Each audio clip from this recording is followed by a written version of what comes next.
Hello students, welcome back to my channel twin physics. আজ আমাদের আলোচনার টপিক ক্লাস 11-এর ছায়াপ্রকাশনী বই থেকে যে সলিউশন সিরিজটা চলছিল তার আজকে তরঙ্গগতি অধ্যায় থেকে MCQ #3। আজকের ভিডিওতে আমরা আবার 10টা প্রশ্ন নিয়ে আলোচনা করব। আমরা ভিডিও চিন্তা ভাবনা করেছি যে 10টা 11টা করে করব, তাহলে 42টা প্রশ্ন শেষ হয়ে যাবে। তো আজকের ভিডিওতে আবার 10টা প্রশ্ন নিয়ে চলে এসেছি, অর্থাৎ 21টা প্রশ্ন আমাদের শেষ হয়েছে। 21 থেকে শুরু হবে, অর্থাৎ 22 থেকে শুরু হবে বলা ভালো। তাহলে 22 থেকে আমাদের শুরু হবে, 10 আর 11তে 21, 22 থেকে 31 এই 10টা প্রশ্ন নিয়ে আলোচনা করা হবে। ঠিক আছে, বোঝা গেল বিষয়টা? ঠিক আছে, হ্যাঁ, 22 থেকে 31 নম্বর প্রশ্ন নিয়ে আলোচনা করব। 22 নম্বরে বলেছে যে কোনো গ্যাসের চাপ P, ঘনত্ব ρ এবং দুটি গ্যাসের দুটি যে আপেক্ষিক তাপ তাদের অনুপাত যদি গামা হয়, তাহলে তার মধ্যে দিয়ে শব্দের গতিবেগ কত হয়? গতিবেগ হবে gamma P/ρ, gamma P/ρ, option number C হলো। তারপরে কি বলেছে, গ্যাসের পরম তাপমাত্রা T এবং ওই গ্যাসে শব্দের বেগ V হলে এটা জানবে যে ভিটা হয় √T, ভি ভ্যারিজাস √T। চাইলে বের করে নিতে পারো এখান থেকে যে V সমান পেলাম √গামা P/ρ, রোটাকে যদি ব্রেক করি যে m/v, তাহলে m রাখলাম, ভিটা উপরে চলে যাবে। আর যদি আমি বলি যে PV সমান RT, তাও বসাতে পারি, তাহলে গামা RT/m।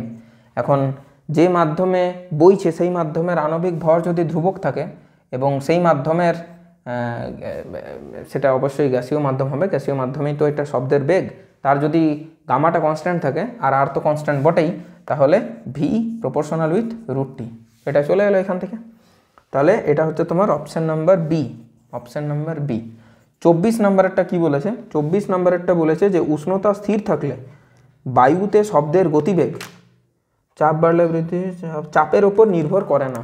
চাপের ওপর কিন্তু এটা নির্ভরশীল নয়, এটা P এর উপরে ডিপেন্ডেন্ট নয়, এটা উষ্ণতার উপরে নির্ভরশীল। এটা একটু ভালো করে বুঝবে বিষয়টা, ঠিক আছে? এই টাইপের কিন্তু কনফিউজিং প্রশ্ন দেবে। 25 নম্বর, শুষ্ক বায়ু অপেক্ষা আর্দ্র বায়ুতে শব্দের গতিবেগ বেশি, কারণ আর্দ্র বায়ুটা হালকা, আর্দ্র বায়ুটা হালকা। এটা তোমরা গ্যাসের আচরণ ক্লাস 10-এ পড়েছিলে যে আর্দ্র বায়ু কিন্তু শুষ্ক বায়ু অপেক্ষাও কিন্তু হালকা, এটাই হচ্ছে রিজন। 26 নম্বর প্রশ্নটা দেখো, 26 নম্বর প্রশ্নটাতে বলেছে যে শব্দ তরঙ্গ কি এক ধরনের। প্রথম কথা, এটা একটা অনুদৈর্ঘ্য তরঙ্গ হলো, তির্যক আর অনুদৈর্ঘ্যের মধ্যে এটা একটা অনুদৈর্ঘ্য তরঙ্গ। আর এটা কোনো তড়িৎচুম্বকীয় তরঙ্গ নয়, এটা কিন্তু স্থিতিস্থাপক তরঙ্গ। একে বইতে গেলে কিন্তু মাধ্যমের দরকার পড়ে, ঠিক? তাই এটা একটা স্থিতিস্থাপক তরঙ্গ। তাহলে শব্দ হলো অনুদৈর্ঘ্য স্থিতিস্থাপক তরঙ্গ, অপশান নাম্বার বি। আলো হলে এটা তির্যক হয়ে যেত আর এটা তড়িৎচুম্বকীয় তরঙ্গ হয়ে যেত। 27 নম্বর বলেছে শব্দের কম্পনশীল উৎস এবং তার থেকে উৎপন্ন শব্দ তরঙ্গ, এদের কোন ধর্মটি অভিন্ন, মানে একই কোনটা? সেটা হচ্ছে কম্পাঙ্ক বা ফ্রিকোয়েন্সি। যেখান থেকে শব্দ উৎপন্ন হচ্ছে আর যে শব্দটা নির্গত হচ্ছে সেই শব্দটা, এই দুটোর কম্পাঙ্কটা সেম থাকে, ঠিক?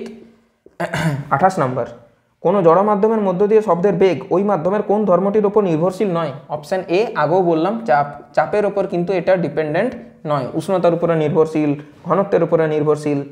29 নম্বর বলেছে ল্যাপ্লাসের মতানুসারে গ্যাসীয় মাধ্যমের মধ্য দিয়ে শব্দের বিস্তার হয়। ল্যাপ্লাস বলেছিলেন রুদ্ধতাপীয় প্রসেসে, ঠিক আছে, রুদ্ধতাপীয়, অপশান নাম্বার ডি। কিন্তু নিউটন বলেছিলেন সমষ্ণ প্রক্রিয়াতে। বোঝা গেল? 30 নম্বর, 30 নম্বরেরটাতে বলেছে তাপমাত্রা স্থির থাকলে, মানে টেম্পারেচার কনস্ট্যান্ট। টেম্পারেচার কনস্ট্যান্ট কোন প্রসেসে হয়? না আইসোথার্মাল প্রসেসে বা সমষ্ণ প্রক্রিয়া। ওকে, এতদূর ক্লিয়ার হলো? আইসোথার্মাল প্রসেসে কোনো গ্যাসের আয়তন বিকৃতি গুণাঙ্কটি ওই গ্যাসের কিসের সাথে সমান হয়? না চাপের সাথে সমান হয়। চাইলে দেখতে পারো, এই যে PV সমান ধ্রুবক, এটাই তো লিখি আমরা। তো আমাদের যে আয়তন বিকৃতি গুণাঙ্ক সেটা কি হয়? সেটাও কিন্তু কে দ্বারাই চিহ্নিত করা হয়, কিন্তু এই কেটা এই কেটার সাথে না, এই কেটা হচ্ছে ধ্রুবক আর কিছু না। আমি নির্ণয় করে দেখিয়ে দিচ্ছি সেটা কি হয়। সেটা হয় কিন্তু P∆V/V, P∆V/V, সরি, ডেল্টা ভিটা নিচে, ভিটা উপরে, মানে PV/∆V। তুমি বলবে কী করে এলো স্যার? এটা একটা আয়তন বিকৃতি গুণাঙ্ক, ঠিক? তো যে কোনো ধরনের স্থিতিস্থাপক গুণাঙ্ক কি হয়? ওপরে পীড়ন, নিচে হয় বিকৃতি, উপরে পীড়ন, নিচে হয় বিকৃতি। তো পীড়ন কিন্তু চাপের সাথে অভিন্ন, চাপও যা পীড়নতা। আর নিচে হবে তোমার কি? বিকৃতি। বিকৃতি মানে হয় change in dimension divided by original dimension. তাহলে এখানে কোন ডাইমেনশনের চেঞ্জ হচ্ছে? দৈর্ঘ্য, ক্ষেত্রফল না আয়তন? অবভিয়াসলি এখানে আয়তনের পরিবর্তন হচ্ছে, তাহলে চেঞ্জ ইন আয়তন ডিভাইডেড বাই অরিজিনাল আয়তন, এমনি করে হয়। তাহলে ভিটাকে উপরে পাঠিয়ে দাও, PV/∆V। এই কেটা তোমার দরকার। এইবার আমাকে দেখতে হবে যে আইসোথার্মাল প্রসেসের জন্য এই কেটার মান কত আসছে। আইসোথার্মালেরও বার করে দিচ্ছি আর তোমার ইয়েটাও বার করে দিচ্ছি, রুদ্ধতাপীয় প্রসেসটাও বার করে দিচ্ছি। তাহলে কেটা এটা এলো ঠিক। এবার আমরা জানি যেটা সেটা হচ্ছে পিভি সমান ধ্রুবক, পিভি সমান কনস্ট্যান্ট, পিভি সমান কনস্ট্যান্ট। বোথ সাইড ডিফারেন্সিয়েশন যদি নাও তাহলে D of PV is equal to D of constant, differentiation of constant should be 0। তাহলে এটার যদি ডিফারেন্সিয়েশন নিয়ে কী নেব, P constant DV plus V constant DP is equal to 0। তাহলে এখান থেকে পি ডিভি এটা হয়ে যাবে মাইনাস ভি ডিপি হয়ে গেল। আমাদের দরকার কি, পিভি বাই ডিভি বা ডেল্টা ভি যাই বলো, পিভি চাই, পিভি চাই আমার, তাই তো, ডেল্টা ভি বাই ভি, হ্যাঁ পিভি আমার চাই। ঠিক আছে, তাহলে না এটা কিন্তু চেঞ্জ ইন ইয়েটা হবে, এটা কিন্তু চেঞ্জ ইন তোমার প্রেসার।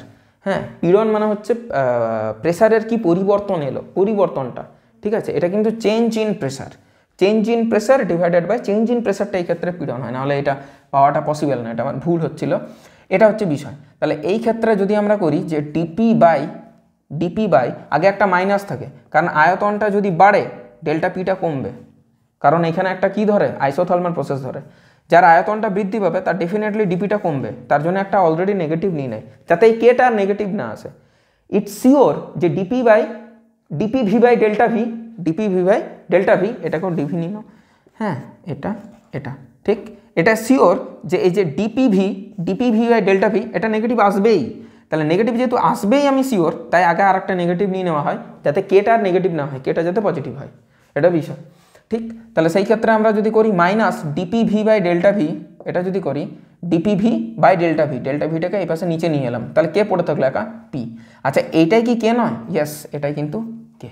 তাহলে গ্যাসীয় মাধ্যমে যদি বিষয়টা সমষ্ণ প্রক্রিয়া হয় সেই ক্ষেত্রে আয়তন বিকৃতি গুণাঙ্কটা ওই মাধ্যমের চাপের সাথে সমান হয়, এটা বোঝানোর জন্য এত কিছু করা, চাপের সাথে সমান হবে অপশন নাম্বার সি। আর লাস্ট প্রশ্ন 31 নম্বর, সেখানে বলেছে যে ল্যাপ্লাস সিদ্ধান্ত করেন শব্দ বিস্তারের সময় গ্যাসীয় মাধ্যমের তাপমাত্রা স্থির থাকতে পারে না। উনি বললেন টেম্পারেচার ফিক্সড থাকে না, তাপটা ফিক্সড থাকে, কারণ উনি রৌদ্রতাপীয় প্রসেস বলেছিলেন। ঠিক কেন, তার কারণটা হচ্ছে অপশন নাম্বার ডি, ঘনীভবন আর তনুভবন অতি দ্রুত ঘটে, যেটাই ফার্স্ট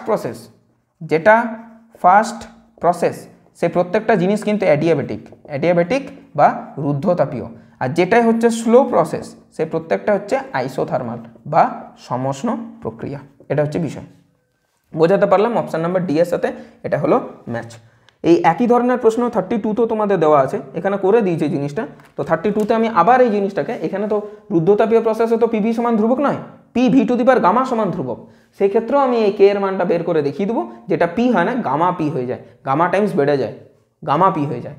ঠিক, তো সেটা 32তে চর্চা করবো, 32 থেকে 42, 32, 3, 4, 5, 6, 7, 8, 9, 40, 41, 42, পরের 11টা প্রশ্ন #4 বা এমসিকিউ 4 নম্বর ভিডিওতে আমরা চর্চা করব।